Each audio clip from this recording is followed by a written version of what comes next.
నమస్కారం వీటీ న్యూస్ కు స్వాగతం. లక్ష్యం సమాజహితం. నేను మహేష్. ముందుగా వార్తలోని ముఖ్యాంశాలు. పీలేరులో సిఐ ఆధ్వర్యంలో కరోనాపై అవగాహన ర్యాలీ. నిబంధనలు ఉల్లంఘించిన వారిపై కఠిన చర్యలు.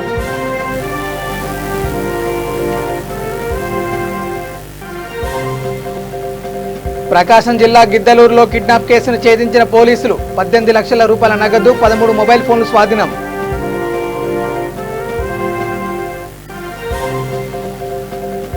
కడప జిల్లాలో నీట మునిగిన పంట పొలాలు. ఆవేదన వ్యక్తం చేస్తున్న రైతులు.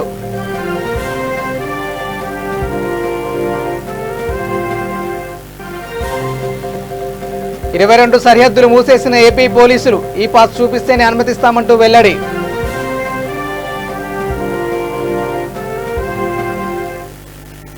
ఇక డీటెయిల్ చూస్తే కోవిడ్ పై ప్రజల్లో అవగాహన కల్పించడానికి పీలేరు అర్బన్ సిఐ సాదిక్ అలీ ఆధ్వర్యంలో చిత్తూరు జిల్లా పీలేరు అర్బన్ రూరల్ సర్కిల్ పరిధిలోని పోలీస్ సిబ్బందిచే వాహనాల ర్యాలీ నిర్వహించారు. ర్యాలీని మదనపల్లి డీఎస్పీ రవి మనోహరాచారి పచ్చజెండా ఊపి ప్రారంభించారు. ఈ సందర్భంగా ఆయన మాట్లాడుతూ ఎస్పీ ఆదేశాల మేరకు కరోనాపై అవగాహన కల్పించుటకు పోలీస్ సిబ్బందిచే వాహన ర్యాలీ ప్రారంభిస్తున్నట్టు తెలిపారు. ప్రభుత్వం వేలాది కోట్లాది రూపాయల ఆదాయం వదులుకొని లాక్డౌన్ పెట్టిందని, కరోనా కేసులు మరణాలు కూడా తగ్గుముఖం పట్టాయని, ఇంకా పూర్తిగా తగ్గాలంటే కర్ఫ్యూ కఠినతరం చేయాల్సిన అవసరం ఉందని అన్నారు. కర్ఫ్యూను ఉల్లంఘించిన వారు ఎంతటి వారైనా ఉపేక్షించేది లేదని అన్నారు. ఈ కార్యక్రమంలో Pileru urban CI Sadiq Ali, Pileru rural CI Muralikrishna, CI Thippaswamy, Rammohan, police సిబ్బంది పాల్గొన్నారు.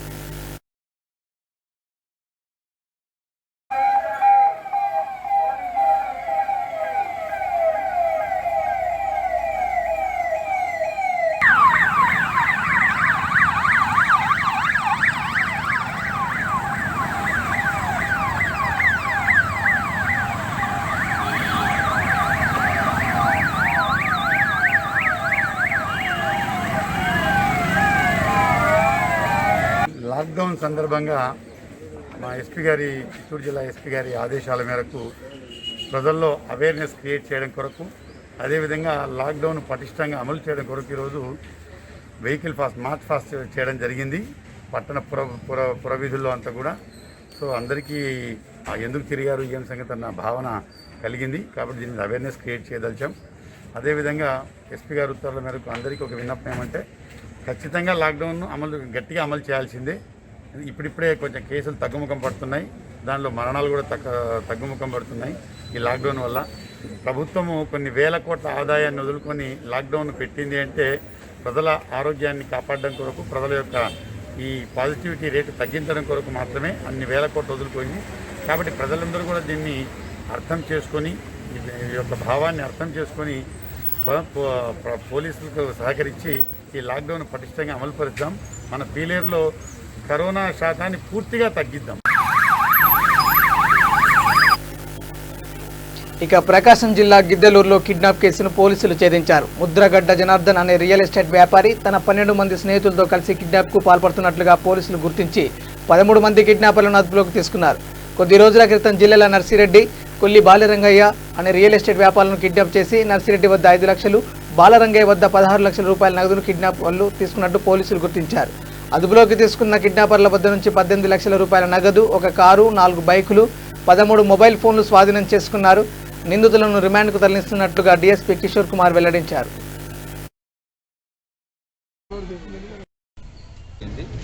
అదేవిధంగా ఒక Scorpio car, Toyota Etios car, motor cycle 4, ఒక ఈ నేరానికి యూజ్ చేసిన నైఫ్స్ అనేవి 2. ఇందులో ఏం జరిగిందంటే ఈ యొక్క ఫస్ట్ కేసులో ముద్దాయి అయిన జనార్దన్ అనే ఉన్నాడు చూసారా, వాళ్ళ యొక్క స్నేహితుడు నర్సిరెడ్డి అనే అతను రంగారెడ్డిపల్లి గ్రామం. అతను గ్రామ సేవల్లో నంద్యాల ఒంగోలు రోడ్లు వెళ్తున్నప్పుడు ఈ రాయల్ స్కూల్ దగ్గరికి వచ్చేసరికి ఆ ముద్దాయి ఏంటంటే ముందు పథకం వేసుకున్నాడు. పథకం వేసుకున్న ప్రకారం స్కార్పియో వాహనం తీసుకొచ్చి ఈ నర్సిరెడ్డిని ఫస్ట్ కిడ్నాప్ చేశారు. కిడ్నాప్ చేసిన తర్వాత కత్తులతో బెదిరించి యాస్తవారిపేట పూసలపాడు గ్రామం దగ్గర తీసుకెళ్లి ఆ కొండ ప్రాంతాన్ని తీసుకెళ్లి జనసంచారం లేని దగ్గర వాడిని కొంచెం బెదిరించి 15 lakhs డిమాండ్ చేశారు. తర్వాత 15 lakhs నేను తేలేను, 5 lakhs తెచ్చాననేసరికి 5 lakhs అతను తీసుకొని వచ్చి ఆ ముద్దాయి జనార్దన్కి ఇచ్చేశారు. ఇచ్చేసిన తర్వాత ఈ నర్సిరెడ్డిని ఎవరైతే కిడ్నాప్ చేశారో వాడిని అక్కడే వదిలివేసి వెళ్ళిపోయారు. తర్వాత వాడిని భయపెట్టడం వల్ల ఈ నర్సిరెడ్డి అనే అతను మనకి పోలీసు అప్రోచ్ అయ్యి కంప్లైంట్ ఇవ్వలేదు. ఇది ఒక ఇన్సిడెంట్ అనమాట, ఒక క్రైమ్ నెంబర్లో. నెక్స్ట్ క్రైమ్ నెంబర్లో కూడా ఫస్ట్ ముద్దాయి జనార్దనే. ఇతనే మరొక ప్లాన్ వేశారు. ప్లాన్ వేసి ఇందులో విక్టిమ్ ఎవడంటే కొల్లి బాలరంగయ్య. ఇతను కూడా రియల్ ఎస్టేట్ వ్యాపారం చేస్తున్నాడు. వ్యాపారం చేస్తుంటే ఇతను రియల్ ఎస్టేట్ వ్యాపారం చేయడం ఫ్రెండ్ అవ్వడం వల్ల అతని యొక్క మూమెంట్స్ గమనిస్తూ ఉంటూ 18న మే మధ్యాహ్నం 2 గంటలకు ఈ ఎవరైతే వీళ్ళు ముద్దాయిలు ఉన్నారో వాళ్ళు ప్లాన్ వేసుకొని ఈ ఆంజనేయ స్వామి గుడి దగ్గర నీకు ప్లాట్ మాకు కొనాలి అనేసి పిలిపించారు.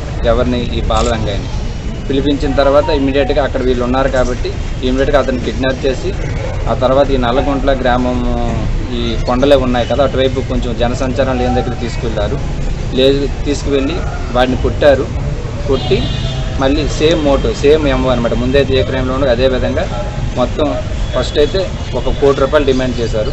₹1 కోటి డిమాండ్ చేసిన తర్వాత అతను 16 lakhs ఇస్తాననేసి ఒప్పుకున్నాడు.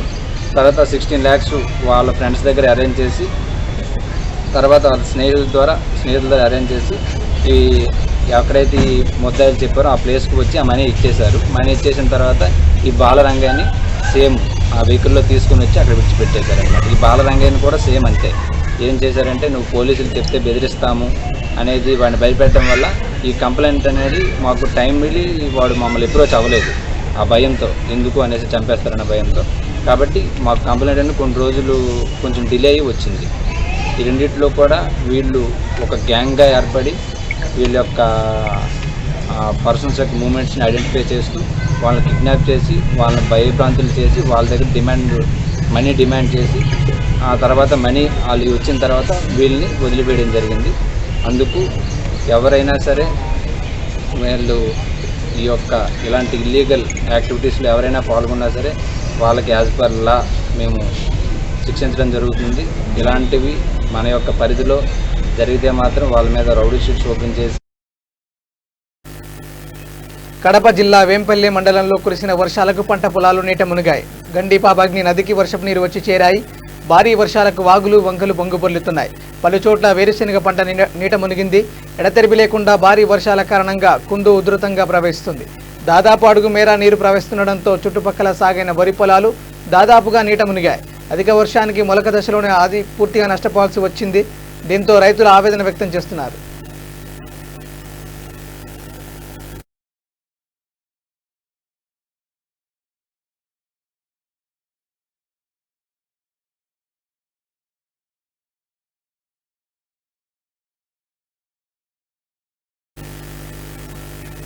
కృష్ణా జిల్లాలోని తెలంగాణ సరిహద్దుల ఏపీ పోలీసుల హైడ్రామా నడిచింది. వత్సవాయి మండలం తాళ్ళూరు మీదుగా మధిర వెళ్లే వాహనదారులను అడ్డగించారు. తెలంగాణ ఈ పాస్ చూపిస్తేనే అనుమతిస్తామంటూ ఆపివేశారు. ఉదయం లేస్తే రైతులు స్థానికులు పక్కపక్క మండలాలైన వత్సవాయి, పెనుగంచి పోలు, నందిగామకు రాకపోకలు సాగిస్తుంటారు. దీన్ని ఆసరగా చేసుకుని చేతులు తడిపితేనే ఏపీ పోలీసులు సరిహద్దులు అనుమతిస్తున్నారు. వాహనదారుల అడ్డగింత తమకు తలనొప్పిగా మారిందని స్థానికులు ఆవేదన వ్యక్తం చేస్తున్నారు. తెలంగాణ పోలీసులకు లేని ఆసక్తి ఏపీ పోలీసులకు ఎందుకని నిలదీశారు. 7 కిలోమీటర్ల దూరంలో పోలీసులు 3 చెక్ పోస్టులు ఏర్పాటు చేశారు.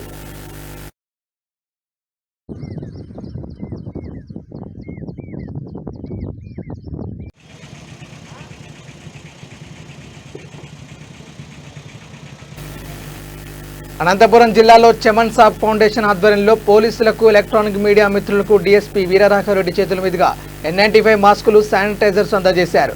ఈ సందర్భంగా ఉమర్ మాట్లాడుతూ బడుగు బలహీన వర్గాల ప్రజలకు నిరంతరం అందుబాటులో ఉంటూ ప్రజా సమస్యలపై నిరంతరం వాటిని పరిష్కరిస్తూ తండ్రి చమన్ సాబ్ ఆశయాలను నెరవేరుస్తానని ఈ సందర్భంగా తెలియజేశారు.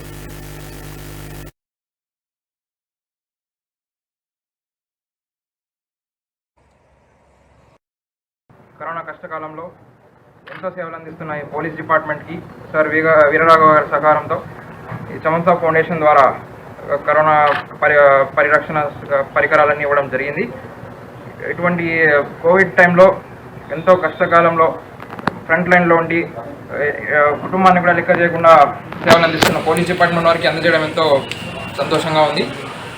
ఇలాగే చమన్ సాబ్ ఫౌండేషన్ ద్వారా మరిన్ని సేవా కార్యక్రమాలు ముందుండి కొనసాగిస్తామని, నాన్నగారు చమన్ సాబ్ గారి వార్డులో ప్రతి ఒక్క బడుగు బలిగిన వర్గాలందరికీ కూడా ఇలాగే సేవలు అందిస్తామని చెప్పి ఈ సందర్భంగా తెలియజేస్తున్నాం. అదేవిధంగా ఇటువంటి సందర్భంలో I want to issue some address of doctors. ఎందుకంటే ఈరోజు భారతదేశంలో అనేక చోట్ల వైద్యులపై దాడులు అనేకమవుతున్నాయి. ఇటువంటి టైంలో 10 ఏళ్ళు చదువుకొని కరోనా కష్టకాలంలో కుటుంబాన్ని లెక్క చేయకుండా ప్రాణాలను లెక్క చేయకుండా వైద్య సేవలు అందిస్తుంటే అటువంటి వారిపై దాడి చేయడం ఎంతో అమానుషం. అటువంటి వారిని దయచేసి దీన్ని ప్రజలు గమనించి డాక్టర్స్కి అందరికీ సహకరించి వైద్యులకి సహకరించి వాళ్ళకి ఇటువంటి దాడులని ఆపేస్తారని ఇప్పుడు కోరుకుంటూ చమన్సా ఫౌండేషన్ ద్వారా ఎప్పుడూ ప్రజలందరికీ సేవలు అందిస్తామని చెప్పి ఈ సందర్భంగా తెలియజేస్తున్నాం. ఇక ఆశా కార్యకర్తలను శాశ్వత ఉద్యోగులుగా ప్రభుత్వం గుర్తించాలని సిఐటియు నేత శ్రీనివాసులు డిమాండ్ చేశారు. ఈ మేరకు కడప నగరంలో అర్బన్ హెల్త్ సెంటర్ వద్ద ఆశా కార్యకర్తలతో కలిసి నిరసన వ్యక్తం చేశారు. ప్రభుత్వం వీరికి సచివాలయంకు బదలాయించే ప్రతిపాదనను విరమించుకోవాలని డిమాండ్ చేశారు. ప్రధానంగా పీపీఈ కిట్లు సంబంధించి కూడా ఎక్కడ కూడా రాష్ట్ర ప్రభుత్వం సరిగా అందించట్లేదు అనేది కూడా గుర్తుపెట్టుకోవాల్సిన అవసరం ఉంది. ప్రతిరోజు డిస్పోజల్లో 2 మాస్కులు పెట్టుకోమని చెప్తున్నారు. ఇక్కడ కూడా మాస్కులు కొడుతున్నాయి, శానిటైజర్ కొడుతున్నాయి, పీపీ కిట్స్ కొడుతున్నాయి. ఇవన్నీ రాష్ట్ర ప్రభుత్వం అందించాల్సిన బాధ్యత ఉంది. అట్లాగే వీరందరూ కూడా గౌరవప్రదమైన వేతనాలు కూడా ఇవ్వాల్సి ఉంది. వీరందరూ కూడా పర్మిట్ చేయాల్సి ఉంది. ఇవాళ సచివాలయంకి అప్పచెప్పిన తర్వాత వీరందరికీ కూడా గతంలో 600 నుంచి 700 పాపులేషను, లేదంటే 900 పాపులేషన్ వరకు ఒక ఆశా కార్యకర్త ఉన్నారు. ఇవాళ 4000 మందికి కూడా పాపులేషన్ ఉన్న చోట కూడా వీళ్ళందరినీ కూడా పెడుతున్నారు. సరైన పద్ధతి కూడా కాదు. ఎక్కడైతే జిల్లా వ్యాప్తంగా ఖాళీగా ఉన్నాయో ఆ ఖాళీగా ఉన్న ఆశా కార్యకర్తలందరినీ కూడా ఎక్కడైతే ఖాళీ ఉన్నాయో ఆ ఖాళీలు కూడా తక్షణం భర్తించాలా. వీళ్ళల్లో ఎవరికైతే అర్హత ఉందో వీళ్ళందరూ కూడా ఏఎన్ఎంగా ప్రమోషన్లు ఇవ్వాలా. ఈ తక్షణ పరిస్థితులలో, ఈ ఇబ్బంది అయిన పరిస్థితుల్లో ఆశా కార్యకర్తలు చాలా చక్కటి పాత్ర పోషిస్తున్నారు. ప్రజలకు ఆరోగ్య సేవలు అందించడంలో చాలా కీలక పాత్ర పోషిస్తున్నారు. కాబట్టి ఈ రాష్ట్ర ప్రభుత్వము ఖచ్చితంగా ఆశా కార్యకర్తలను గుర్తించి, ప్రభుత్వ ఉద్యోగులను గుర్తించి వీరందరికీ కూడా ప్రభుత్వ ఉద్యోగులకు సంబంధించి ఏదైతే 25,000 రూపాయలు వేతనం డిమాండ్ చేస్తున్నామో ఆ వేతనం ఇవ్వాలని సిఐటిగా మేము డిమాండ్ చేస్తున్నాం. ప్రధానంగా పీపీఈ కిట్లు సంబంధించి కూడా ఎక్కడ కూడా రాష్ట్ర ప్రభుత్వం సరిగా అందించట్లేదు అనేది కూడా గుర్తుపెట్టుకోవాల్సిన అవసరం ఉంది.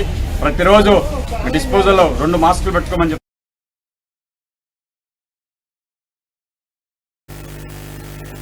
తప్పుడు ఆరోపణలు చేస్తున్న మాజీ మంత్రి అయ్యన్న పాత్రుడిపై చట్టపరమైన చర్యలు తీసుకోవాలని విశాఖ నర్సీపట్నం ఎమ్మెల్యే పెట్ల ఉమాశంకర్ గణేష్ కోరారు.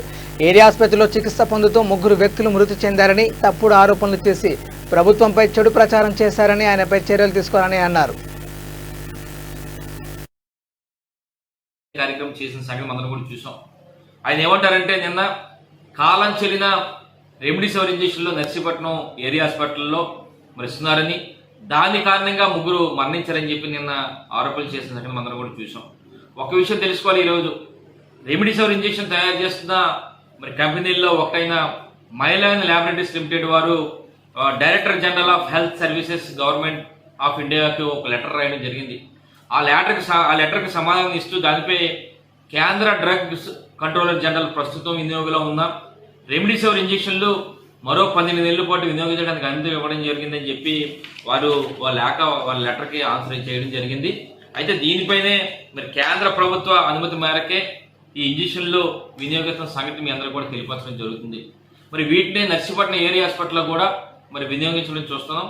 అయితే ఈ కరోనా వ్యాధి నివారణకు రెమ్డెసివిర్ ఇంజక్షన్లు ఉపయోగపడుతున్న కారణంగానే ఈ ఇంజక్షన్లు కరోనా పేషెంట్లకి వస్తున్న సంగతి అందరం కూడా చూస్తున్నాం.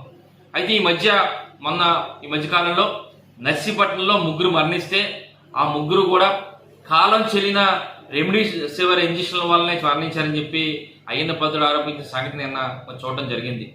అయితే అయ్యన్న పాత్రుడు ఆరోపిస్తున్న వారిలో ఒకరు ఎవరైతే ఉన్నారో ఆ 3 పేర్లో ఒకరు, ఆ వ్యక్తికి అసలు రెమ్డెసివిర్ ఇంజక్షన్ ఇవ్వలేదు. అయినప్పటికీ కూడా అయ్యన్న పాత్రుడు తప్పుడు ఆరోపణలు చేస్తూ మరి నీతి మళ్ళీ మాట్లాడుతున్న సంగతి మీ ద్వారా తెలియపరచడం జరుగుతుంది.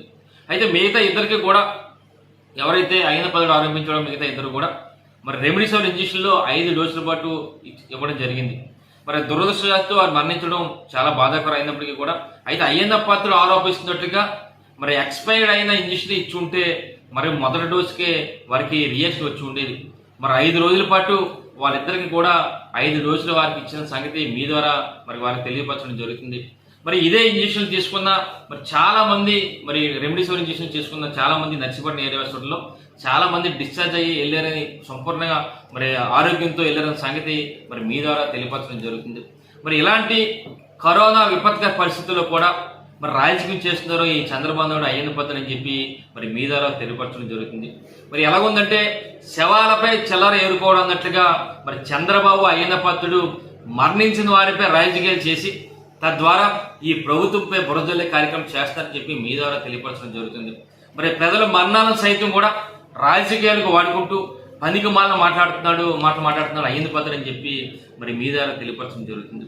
అయితే రెమ్డెసివిర్ ఇంజెక్షన్ ఎక్స్పైర్ అయిందంటూ దానివల్ల మరణాలంటూ తప్పుడు ఆరోపణలు చేస్తూ ప్రజల్లో ఒక ఆందోళన వచ్చే విధంగా మాట్లాడుతూ ప్రజలను భయాందోళనకు గురి చేస్తూ ప్రజలు మానసికంగా అనారోగ్యానికి గురయ్యే విధంగా మాట్లాడుతున్న అయ్యన్న పద్ధతిపై చట్టపరమైన చర్యలు తీసుకోవాలని చెప్పి మీ ద్వారా తెలియపరుస్తూ నమస్కారాలు తెలుపుకుంటున్నాను.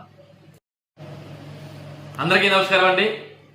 మరి నిన్న తెలుగుదేశం పార్టీ నాయకుడు మాజీ మంత్రి అయ్యన్న పాత్రుడు మరలా ఈ రాష్ట్ర ప్రభుత్వంపై బురదజల్లే కార్యక్రమం చేసిన సంగతి అందరం కూడా చూసాం. ఆయన ఏమంటారంటే నిన్న కాలం చెల్లిన రెమ్డెసివిర్ ఇంజెక్షన్లో నర్సీపట్నం ఏరియా హాస్పిటల్లో మరి ఇస్తున్నారని దాని కారణంగా ముగ్గురు మరణించారని చెప్పి నిన్న ఆరోపణలు చేసిన సంగతి అందరం కూడా చూసాం. ఒక విషయం తెలుసుకోవాలి, ఈరోజు రెమ్డెసివిర్ ఇంజెక్షన్ తయారు చేస్తున్న మరి కంపెనీల్లో ఒకటైన మైలాన్ ల్యాబొరేటరీస్ లిమిటెడ్ వారు director general of health services government of ఇండియాకి ఒక లెటర్ రాయడం జరిగింది. ఆ లెటర్కి సమాధానం ఇస్తూ దానిపై కేంద్ర డ్రగ్స్ కంట్రోలర్ జనరల్ ప్రస్తుతం వినియోగంలో ఉన్న రెమ్డెసివిర్ ఇంజెక్షన్లు మరో 12 నెలల పాటు వినియోగించడానికి అనుమతి ఇవ్వడం జరిగిందని చెప్పి వాళ్ళ లెటర్కి ఆన్సర్ చేయడం జరిగింది. అయితే దీనిపైనే మరి కేంద్ర ప్రభుత్వ అనుమతి మేరకే ఈ ఇంజెక్షన్లు వినియోగిస్తున్న సంగతి మీ అందరూ కూడా తెలియపరచడం. ఇక ఎడవెల్లి దళితుల భూములను ఆక్రమించాలని చూస్తే ఊరుకోబోమని కాంగ్రెస్ పార్టీ హెచ్చరించింది. జాతీయ స్థాయిలో ఉద్యమిస్తానని ఆ పార్టీ ఎస్సీసీఎల్ అధ్యక్షులు వినయ్ కుమార్ హెచ్చరించారు. అంతకుముందు పార్టీ నాయకులు కార్యకర్తలతో ర్యాలీ నిర్వహించారు.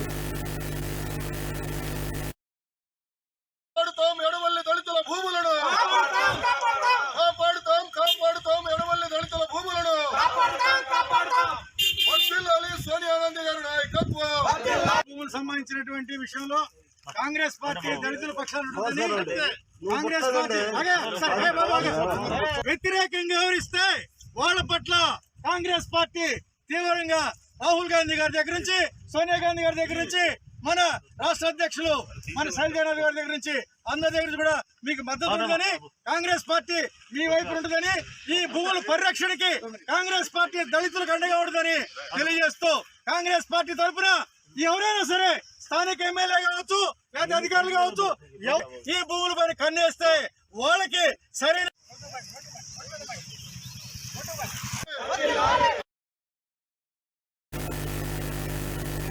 దేశవ్యాప్తంగా కరోనా రోగులు ఆసుపత్రుల్లో మరణిస్తున్నారు. వారికి సరైన సమయంలో ఆక్సిజన్, ఇతర ఔషధాలు అందడం లేదు. ఈ నేపథ్యంలో విదేశాల నుంచి ఆక్సిజన్ ట్యాంకర్లు, అత్యవసర మందుల రవాణాకు భారత్ నౌకాదళం ఇటీవల ప్రారంభించిన సముద్ర సేతు 2 మిషన్ సక్సెస్ అయ్యాయి. ఆపరేషన్ సముద్ర సేతు 2లో భాగంగా తూర్పు నావికాదళ కమాండ్కు చెందిన ఐఎన్ఎస్ ఐరావత్ ఆక్సిజన్ దిగుమతి చేసుకోవడంలో ప్రముఖ పాత్రను పోషిస్తుంది. క్రయోజెనిక్ ఆక్సిజన్ ట్యాంకులు, ఆక్సిజన్ సిలిండర్లు, సింగపూర్ నుండి వెంటిలేటర్లతో సహా కోవిడ్ రిలీఫ్ స్టోర్స్ను తీసుకొచ్చింది. కోవిడ్ చికిత్సలో అత్యంత కీలకమైన మెడికల్ ఆక్సిజన్ క్రయోజెనిక్ ట్యాంకులు, సిలిండర్లతో ఐఎన్ఎస్ ఐరావత్ విశాఖ చేరుకుంది. 7 క్రయోజెనిక్ ఆక్సిజన్ ట్యాంకులు, 2522 ఆక్సిజన్ సిలిండర్లలో 158 మెట్రిక్ టన్నుల లిక్విడ్ మెడికల్ ఆక్సిజన్ను విశాఖకు తరలించింది.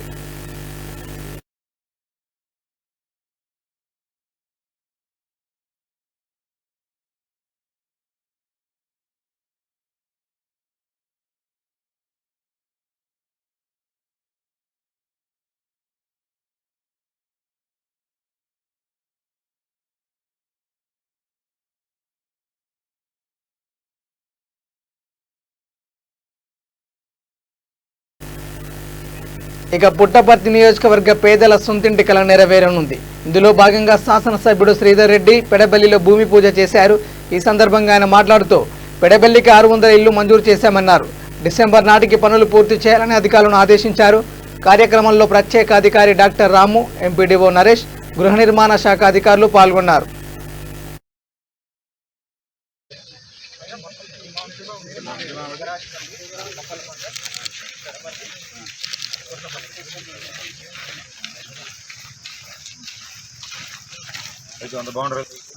అదే ఉన్నా దయచేసి ఇక్కడే ఉన్నాడు, దూరం దూరం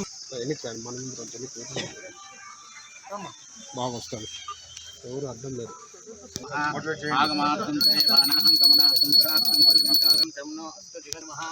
ఓం ఏకదంతాయ విద్మహే వక్రతుండాయ ధీమహి తన్నో ప్రచోదయాత్. पदवदकेन समर्पयामि। ओं चन्दनारिकेलफलनिवेदनं समर्पयामि। तन्नो रुद्रप्रचोदयात्। आकाश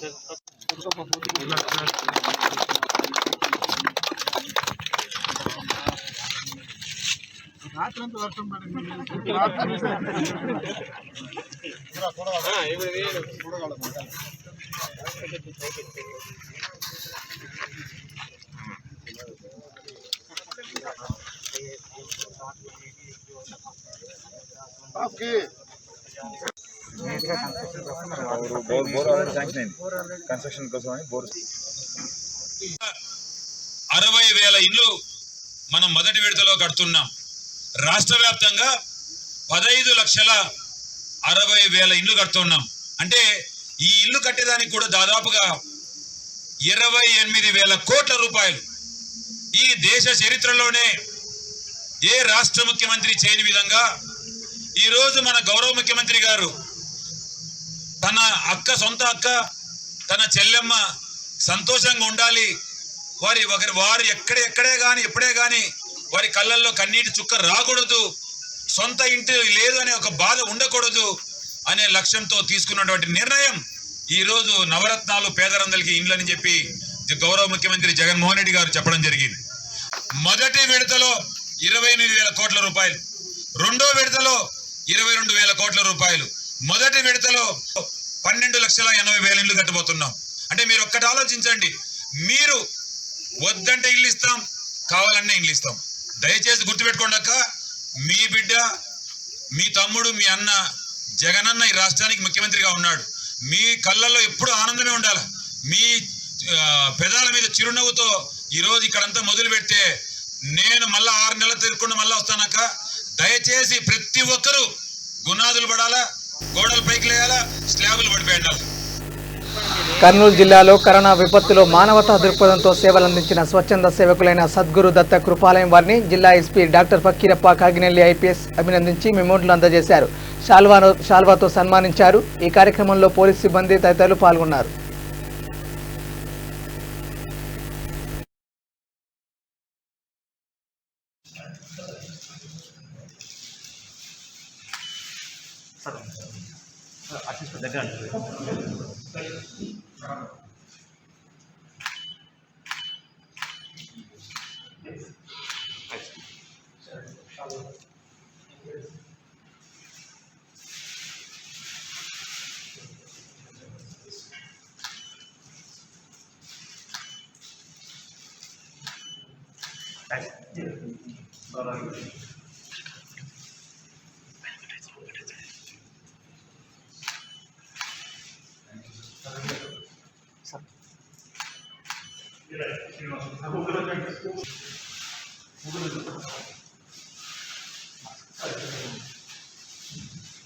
మీరు మార్క్స్ తీసుకుంటుంది సార్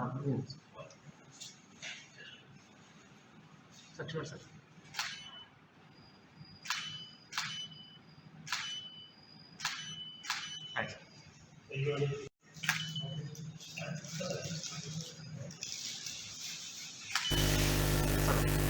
ముఖ్యాంశాలు మరోసారి. పీలేరులో సీఐ ఆధ్వర్యంలో కరోనాపై అవగాహన ర్యాలీ, నిబంధనలు ఉల్లంఘించిన వారిపై కఠిన చర్యలు.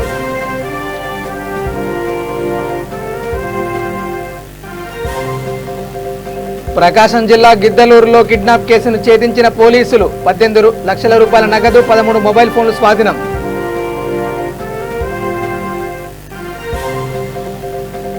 కడప జిల్లాలో నీట మునిగిన పంట పొలాలు, ఆవేదన వ్యక్తం చేస్తున్న రైతులు.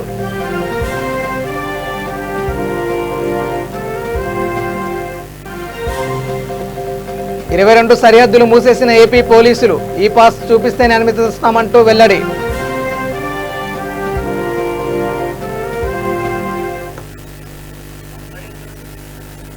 ఇవి bulletin updates. Keep watching with news. లక్ష్యం సమాజేత. నమస్కారం.